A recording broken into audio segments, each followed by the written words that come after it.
What other citizenship could I get? Obviously, I have mentioned this several times on my channel. I have never renounced US citizenship because I have never known am I a US citizen, but we have many clients who are US citizens and some of them acquire new citizenship and then renounce, while other prefers to keep the US passport and acquire a new one just in case. And obviously, the first thing you would want to check is your family tree. You need to see whether you have any kind of ancestry. One of my Mexican clients had a Spanish ancestry and managed to get a Spanish passport without ever living a long period in the country. Now he holds dual citizenship, Mexican and Spanish. He just visited Spain a couple of times and for a few days. Even so, he holds the passport, which gives him access to the entire European Union. If he wants to move to Poland, Romania, Greece or Portugal, he can. He doesn't need a visa or any special procedure. He can travel freely all over the world. He could even renounce his Mexican citizenship if he wanted to. For me, that is a mistake, but it's possible. So if you can obtain citizenship by descent, that's always the base route. I have an Argentine client who loves spending time in Poland. His ancestors were Italian, and he was able to claim citizenship just in time before the law changed this year and made things much more difficult. Now, as a new citizen, he can live in any other country in the Union without needing to apply for a residency permit, which might take several months. And the best part is he got it through his parents and it was practically free. That should always be your first step. If you don't have that option, then you move on other routes: investment, donation, exception, naturalizing by residency. The easiest one: St. Kitts, Dominica, Grenada, St. Lucia, and Antigua.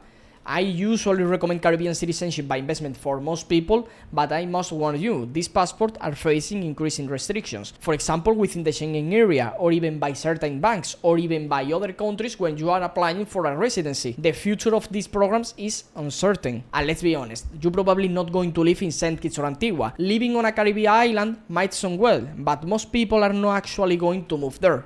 I do have some viewers who did, but it's not the norm. Also, the process doesn't take just 3 months as some claim, and you have to be careful with scams, especially those developer financing deals where they say you will get a passport for $120,000. I have seen people who paid $130,000, even $140,000 when the actual price was $200,000 or $250,000 in the case of St. Kitts. Yes, you might get the citizenship, but you also run the risk of having it revoked. Many of these countries, like St. Kitts or Grenada, are working hard to clean up their reputation to avoid losing visa-free access to the UK, Europe, and any other key destinations. They don't want their programs to collapse in a few years. They don't want to lose billions like what happened to Vanuatu. Vanuatu used to have Schengen access, received tons of applications, and then everything fell apart. There is still some interest, but nowhere near what it used to be. That's why they are now revoking citizenships or changing more to those who entered through these schemes. If you do it correctly, the process will take about 1 year. After that, you can travel the world and if you wish, renounce your US citizenship. Many Americans have done just that. I have met them face to face. They live amazing lives in Dubai, in any other countries where they have residency permits. For instance, one client has a Dominican passport and a Portuguese golden visa that he's held for 4 years. That means by the 5th year, he can already apply for Portuguese citizenship. He will also have a Portuguese passport because he got in at just the right time. That's a program I still recommend, although not as strongly as before, because now we are seeing draft laws where they want to raise the required period to 10 years, counted from the date of citizenship, meaning 2 or 3 additional years, totaling 13. For me, it's a bit excessive. Now, if you want to retain access to the Schengen area but don't want to hold the EU citizenship due to upcoming restrictions like the ones already enforced by the US under FATCA, the best option would be to obtain a golden visa, secure visa-free access, but avoid becoming an EU citizen. That way, if you renounce while only holding a Caribbean passport, you have still got Europe covered for mobility. Another citizenship, passport, or at least permanent residency would be Mexico.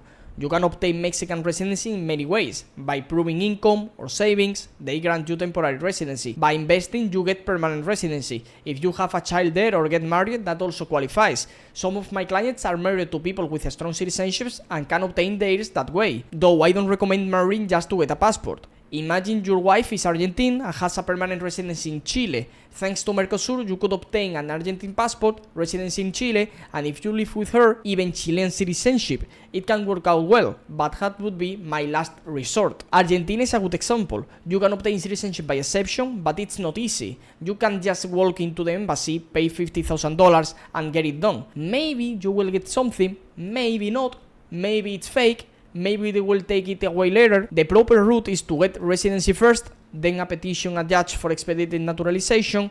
It costs money because you have to contribute to the country, but it's worth it. The Argentine passport is solid.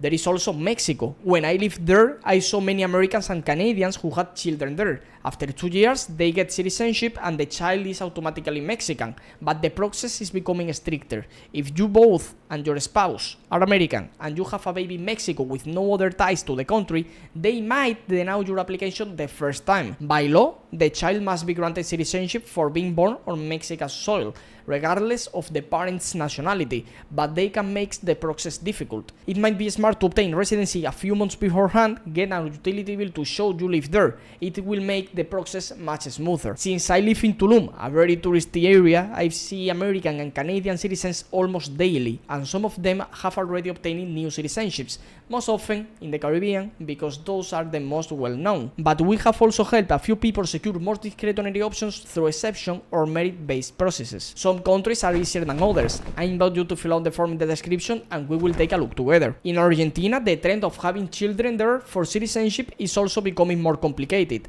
Many Russians have given birth there to secure a passport. It's more difficult now. Milei issued a new executive decree. They no longer grant automatic citizenship to the parents, only temporary residency. More paperwork, more residency implications, higher costs. Big issues with that. Citizenship by exception is also possible through contributing to the country, as in Argentina. Then there is Serbia. I always mention it. Belgrade is set to host the Expo in 2027. There is a lot of investment flowing to the country. It's growing fast, low taxes, not the best, but low regulation. Many Europeans ask us about a country that's not a remote island without capital controls where they can move money freely and that's crypto friendly. Serbia is perfect. It's in Europe but outside the European Union. It's not under the constant EU microscope. Even though they might want to join, it won't happen in the next decade. You could also consider Georgia, Albania, Hungary, Slovakia. The last two are in the European Union, so it's more difficult. But if you build a large business, hire staff, and pay taxes, you could obtain citizenship by exception. In these two cases, we are talking about several million euros. Not one, not two, not three, maybe 5, maybe 10, as naturalizations are always newsworthy. I'm also exploring new options. My long-term goal is to have a passport in every key region. Though Asia is a bit tricky at the moment, maybe I will go for Salvadorian, Mexican, Paraguayan, Serbian and keep the Spanish one. But Spain is heading in the wrong direction. More controls, more taxes, less freedom, more housing restrictions. I'm not sure I want to be Spanish in a few years. I hope so, but it's impossible to predict. In El Salvador, for instance, if you donate 1 million in USDT or Bitcoin, you can obtain citizenship. If you are ultra wealthy and want to renounce, don't do it with a fake passport. Do it with something solid. But be careful. If you have got 100 million in crypto and you plan to lie to the IRS, don't. They will find out. Maybe if you are abroad, they won't catch you. But still, at Elite Fiscal, we always advise you to do things the right way and never break the law. If you say you have no money and then buy Salvadorian citizenship for 1 million, it's obvious. The government isn't stupid. They will know you bought that passport, and that means you are loaded. Renouncing also comes with an exit tax. You could be classified as a covered expatriate. They might not even let you re-enter the US. If you renounce with a St. Kitts passport, you will need a visa to go back. The ideal scenario is to have multiple options: St. Kitts, Serbia, Argentina, Mexico, and a European golden visa. And one more thing, if you still hold a US passport or were born there, the US follows you. It doesn't matter which other passport you use. If you open a company or a bank account in Serbia, the IRS follows you.